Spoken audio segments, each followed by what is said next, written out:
Welcome back, students. So today we are going to start discussing a new unit, that is symbolic reasoning under uncertainty. So what we had been discussing till now? We had been discussing till now about reasoning, whether we had discussed about chaining, forward chaining, backward chaining, resolution. What was our goal? We had been creating the knowledge base, and then we had been trying reasoning using the same knowledge base using different methods. But in the process, we have assumed that the knowledge base is going to be certain, it is going to be complete, and it is going to be consistent. So in those possibilities, whenever we need to do reasoning, that is reasoning under certainty. But then in real world problem scenario, it is not always possible that we are going to have knowledge which is complete or which is very certain, or even if the new knowledge is added, new facts are added, it is in consistent state. That may not be possible. So in all these possibilities, how reasoning should take place, to understand that, we are going to discuss the new unit, that is symbolic reasoning under uncertainty. Now, this is from the book Rich and Knight, chapter number 7, and from the GTU syllabus, this is unit 6. Okay. So, as we have just discussed, that we have discussed different techniques where the information was complete, consistent. But whenever the information is missing, knowledge is missing, in that case, whenever we have to support reasoning, what we are going to discuss is reasoning under uncertainty. Now let us take one example of this so it will be more clear. So what is actually reasoning under uncertainty? What kind of uncertainty? So let us discuss a classical example. Which classical example? This example is called ABC murder mystery example. So somewhere a murder took place where there had been three suspects: Abbott, Babbitt, and Cabot. Now what happened over here? When Abbott, Babbitt, and Cabot, they had been examined by police, then Abbott came to know that police came to know that Abbott is having an alibi. What kind of alibi? He was in some another city and he produced the register of the hotel where he was staying in the city Albany. So Abbott was not available in the city of crime because he provided the proof as the register of the respected hotel from the city Albany. So now he is having a alibi that he was not available in the crime city. Babbitt also has alibi. How? His brother-in-law testified that he at that time he was visiting him in another city, in Brooklyn. So he was also not available in the city. Okay. But Cabot also provided alibi that he was actually in another city watching the ski meet at the city Catskills. But Cabot didn't had any proof. So what kind of facts we have out of these statements? So the facts we have are the Abbott didn't commit any crime because Abbott has the strong alibi. Babbitt also didn't did the crime because Babbitt is also having alibi of the brother-in-law. Now we can say that one of them, whether Abbott, Babbitt, or Cabot, has done the crime. Okay, so that is fact number 3. Now, what about stating about Cabot, whether he had done the crime, he had done the murder, or he hasn't done the murder? So that is confusing. We are not aware about this, so we are not going to add the fact about it. But after some time, Cabot luckily found out that he was lucky enough to find out a television sideline at the ski meet, and where he was present, visible. So he presented that alibi to police. So now a new brief of trust upon is going to be added, new fact is going to be added, and that is the Cabot did not commit the crime. Now in this scenario, when you have the fact 1, 2, 3, 4, what is the problem? The problem is the information is not consistent. One of the fact has to be wrong. If we say either Abbott did not commit the crime is wrong, or Babbitt did not commit the crime is wrong, or Cabot did not commit the crime is wrong, or then there is a possibility is that these three are not the only suspects. The possible crime is done by the fourth person, some other person other than Abbott, Babbitt, and Cabot, and hence the fact number 3 is wrong. So these kind of information which we have is not in consistent state. We have missing information over here. If another person is available at the crime scene, who has done crime. So missing information is there, inconsistent information is there, or because of all these problems, the traditional reasoning under certainty is not going to work. So what we require is called non-monotonic reasoning. So what is monotonic and what is non-monotonic, that we are going to discuss now. So basically reasoning can be subdivided into two categories: non-monotonic reasoning and statistical reasoning. So these are the two separate units. This is the unit number 7, this is unit number 8, which we'll be discussing after this. So non-monotonic reasoning, in which the axioms or facts or rules of the inference are extended to make it possible to reason with incomplete information. In your problem domain, if you are having facts, but then you are having incomplete information also, then extending that incomplete information, when you try to support the reasoning, that is called non-monotonic reasoning. These systems preserve, however, the property that at any given moment, a statement is either believed to be true or believed to be false, or we are not going to believe that at all. So what we are trying to say is either the fact is available or it is present or absent, or we are not going to believe that. So that is non-monotonic reasoning. We are going to reason based on incomplete, inconsistent information. What is statistical reasoning? In which the representation is extended to allow some kind of numeric calculation, certainty, to be associated with each and every statement. Okay. Now let us discuss symbolic reasoning under uncertainty. So at times we need to maintain many parallel belief spaces, each of which would correspond to the belief of one agent. Now in conventional reasoning system, that is first order predicate logic. What is first order predicate logic? The reasoning which we discussed previously, which was chaining, resolution, etc. That is called first order predicate logic. So they are designed such that the following properties must be true. Which properties? It is complete with respect to domain of interest, means it should have all information necessary, it should be consistent. The only way it can change is that the new facts can be added as they become available. All these lead to monotonicity. These new facts are consistent with all other facts that have already been asserted. So these all information, that it should be complete, it should be consistent, new as and when the new facts are available, they should be possible to be added, and that should maintain monotonicity.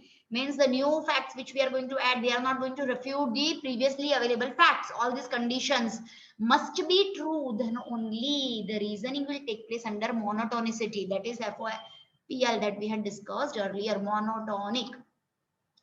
If any of the property is not satisfied, conventional logic based reasoning system becomes inadequate. Means we are not going to use monotonic reasoning like we did earlier.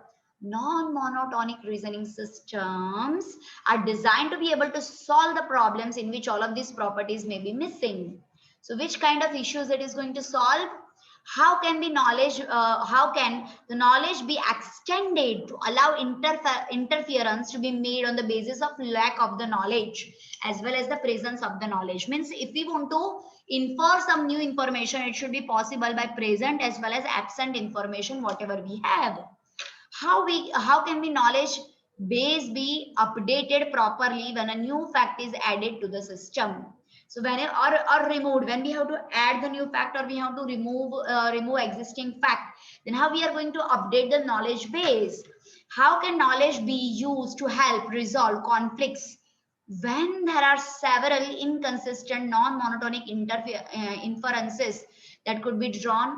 So whenever adding new information is going to refute the previously available information, how you are going to take care of this kind of conflicts? So these are the issues which are going to be solved with the help of non-monotonic reasoning. Now, non-monotonic reasoning is divided into certain categories. So symbolic reasoning under uncertainty involves default reasoning and non-monotonic reasoning. Default reasoning itself is subdivided. It has two approaches: non-monotonic logic and default logic. Two common kind of non-monotonic reasoning. See, the reasoning is divided, non-monotonic reasoning is divided into two categories: default reasoning and non-monotonic reasoning.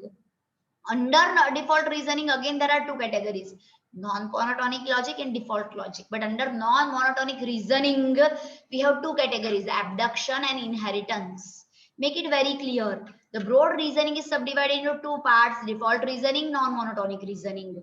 And inside default reasoning, we have non-monotonic logic and default logic. While inside non-monotonic reasoning, we have abduction and inheritance. So let us discuss that one by one. So non-monotonic logic, which is part of default reasoning. Under default reasoning, we have non-monotonic logic and default logic, which we will be discussing next. Non-monotonic logic. So what is non-monotonic logic? Once again, we are trying to infer some new information based on available as well as absent knowledge, absent information. So, and we need to make sure if inconsistency is there, then also what we are going to do. So it is one in which the language of first order predicate logic is augmented with a model operator M. So new operator M we are going to add over here, and this operator M is going to be read as is consistent with. Okay. So let us take one example. So it will be more clear. For all x, read this not as v but for all. For all x and for all y, related x comma y, if it is truth, it is believed.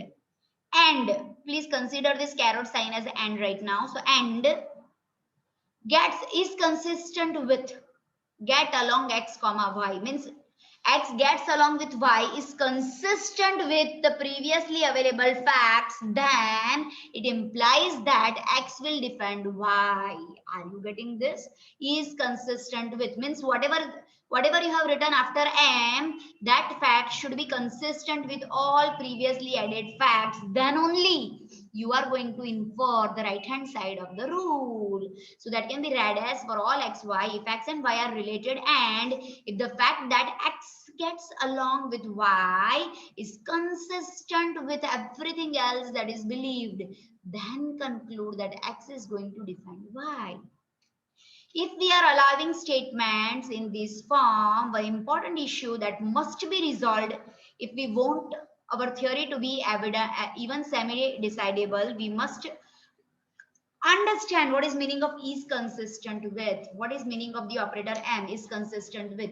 We must be knowing. So let us see the example. Okay.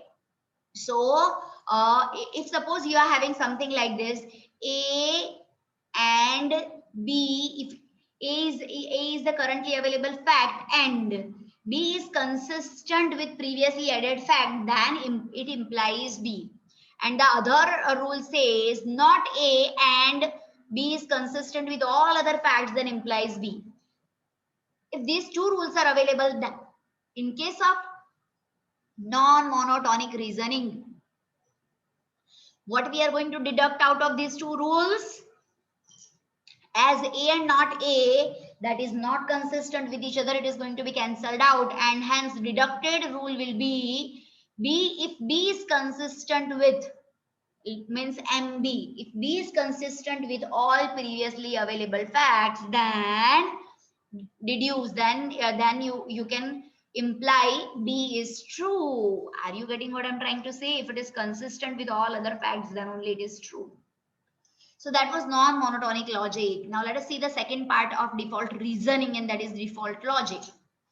An alternate logic for performing the default based reasoning is writer's default logic. It is also called DL.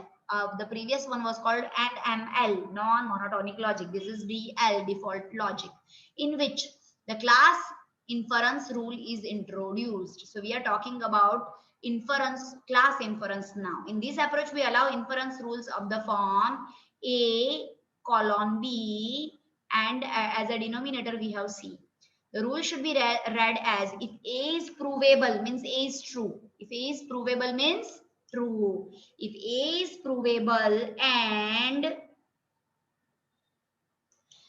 B is, it is consistent to assume B. It is consistent to assume B, then conclude C. So what we are saying over here, that if A is provable and B is consistent, it is consistent to assume B, then C, we can conclude C.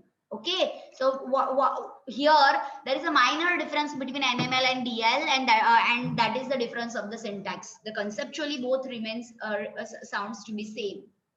Abduction. Now, abduction is the reverse of deduction. What is reduction? Implication. Whenever left hand side is true, the right hand side is going to be true. That is called implication. But when we go in reverse, that is called abduction. Let us see with example. Standard logic performs deduction. Given two axioms. For all x, ax implies bx. If it is true, and if I'll ask you a question that what you can comment about AC, the answer will be BC using the deduction. Means if x is replaced by C, then here what you are going to get is BC. So if it is like for all x, measles x implies spots x. To conclude that if somebody has spots, will surely have measles, then it is incorrect. But if it may be the best guess we can make about what is going on, means you cannot always say that if somebody is having spots, it always is going to be measles only. Deriving conclusion in this way is this another form of default reasoning. We call it abductive reasoning. So if we go from right to left, that reasoning is called abductive reasoning. To accurately define abductive reasoning, we may state that given two WFFs, A implies B and B, for any expression A and B, if it is consistent to assume A, do so. Means A implies B is true and B is true. Then if it is consistent that you can assume A is true, then assume that A is true. Are you getting what I'm trying to say? A implies B is truth and B is also truth. And A to be true is also consistent with previously added facts. Then consider A as true. Okay. Now let us discuss inheritance in default logic. How inheritance will take place in default logic. Okay, DL, the same DL. Inheritance, what happens in inheritance? We have generalized class that is going to create a child class, again a child class, and so on. So the values, the properties are going to be inherited from the parent class to child class. Now, not all properties are going to be retained by child class. Child class may have its own property also. So whenever child class is having its own property, in that case, it is going to override the same property of the parent class. Inheritance says that an object inherits attribute value from all classes which it is member of, unless doing so leads to contradiction. In which case, a value from more restricted class has precedence over the value from broader class. For example, taking the same baseball example, if we have class like adult male and inside that we have pitcher. If the height of adult male is 5'11" and the height of pitcher is 6'1", then if the question is like what is height of pitcher, you are not going to consider 5'11" because it was parent class. More restricted class is pitcher, and the height value is available over there, that is 6'1", and hence we are going to consider that. Pitcher, for example, see, baseball player X that is available, and assuming height of X is 6'1" is consistent with previously added facts, then conclude height of X is going to be 6'1". Now pitcher 3-finger Brown. So what is going to be height of 3-finger Brown? If we apply this logic, then pitcher is the subclass of baseball player. So the height of a pitcher may be 6'1". Okay, by inheritance, because it is the child class of baseball players. But if the height of 3-finger Brown is directly available as 5'11", then you are not going to consider as 6'1".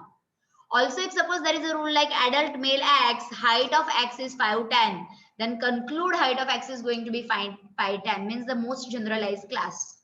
Now, if you want to revise that, how you are going to revise? Adult male X is true and not baseball player X.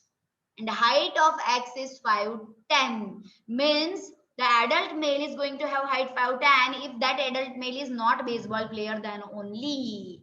Then you are going to conclude that height of X is going to be 5'10". But for all male adult males, they are not baseball players. So that has been indicated over here, right?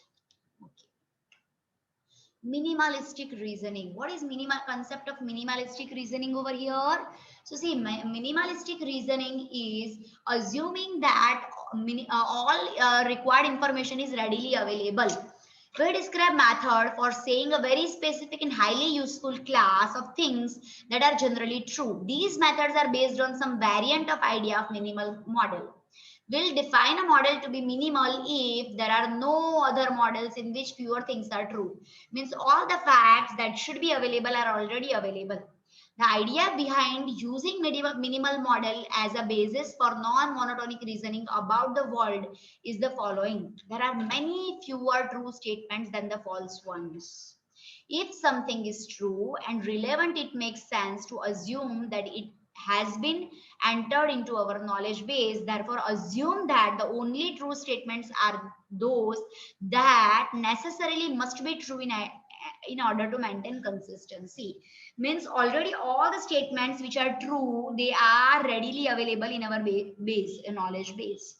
Two kind of minimalistic reasoning we know are closed world assumption, CWA, which has been asked many times in GTU question papers. So CWA is a part of minimalistic reasoning and the other one is circumscription.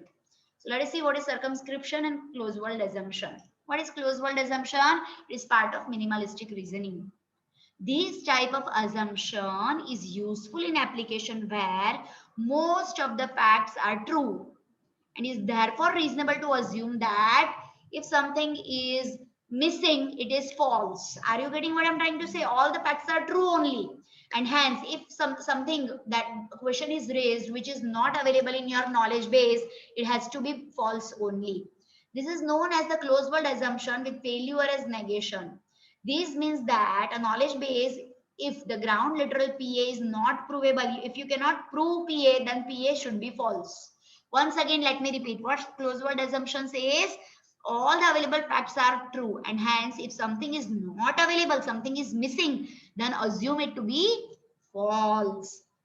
Closed word assumption says that the only objects that satisfy any predicate P are those that must based for the database but sometimes fails with knowledge base. What are the examples of closed world assumption? A company's employee database, airline reservation database, and so on. Now let us take example of closed world assumption.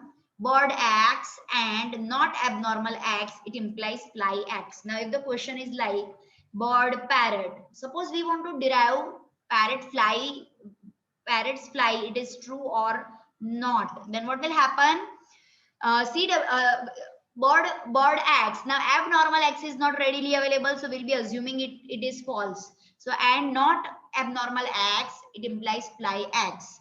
So bird parrot and as the abnormal parrot, that information is not available, we are going to consider false. So not abnormal parrot, and hence it is going to infer what it is going to infer, right side, that is fly parrot. Although the CW is both simple and powerful, it can fail to produce an appropriate answer for either of the two reasons. The assumptions are not always true in the world. Some parts of the world are not realistically closable. It is not always possible that you can assume that if it is not available, if it is missing, it must be false. Okay. So that is about closed world assumption. Now what is circumscription? Two advantages over CWA which circumscription has is it operates on whole formulas, not individual predicates, allows some predicates to be marked as closed and other as open, accomplished by adding axioms that forces a minimal interpretation on a selected portion of knowledge base. Let's take the example of circumscription. Suppose that a child knows only two kind of birds, parrot and sparrow.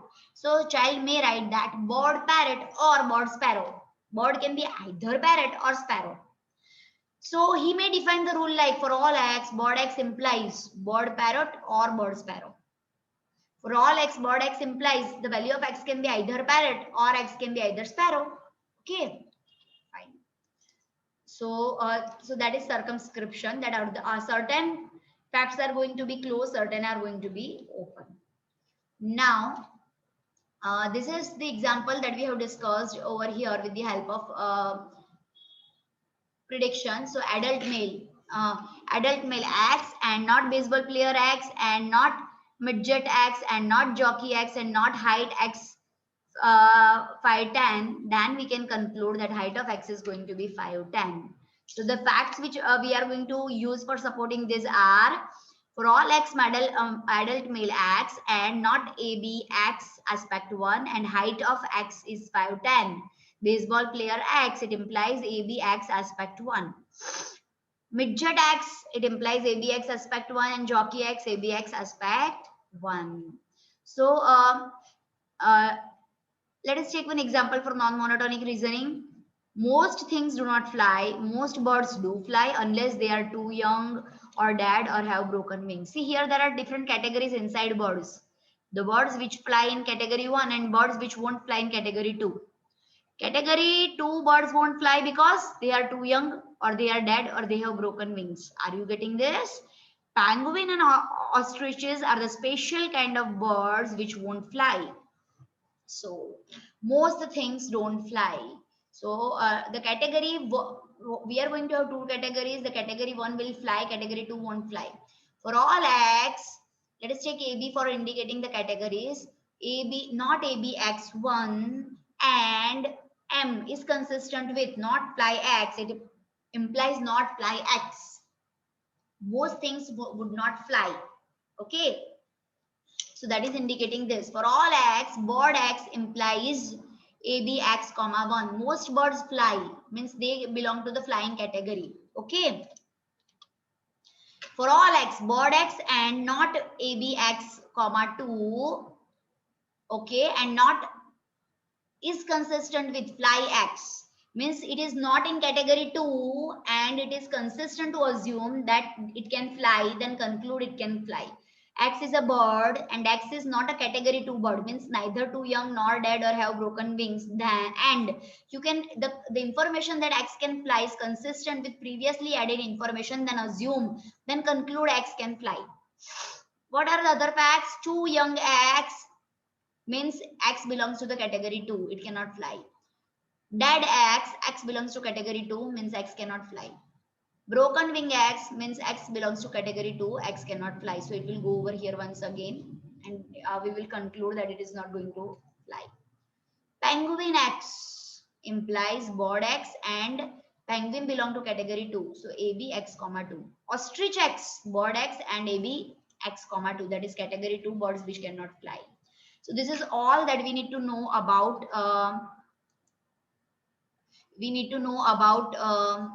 non-monotonic reasoning. In next lecture we are going to discuss about more about statistical reasoning. That is the new unit that we need to discuss. So please understand the concepts of non-monotonic reasoning clearly. All the points we discussed are the points which are from the Rich and Knight book in sequence. So you can refer book also or any online material also. I'll be sharing the PPT also very soon. So keep watching. Stay healthy and happy. Thank you.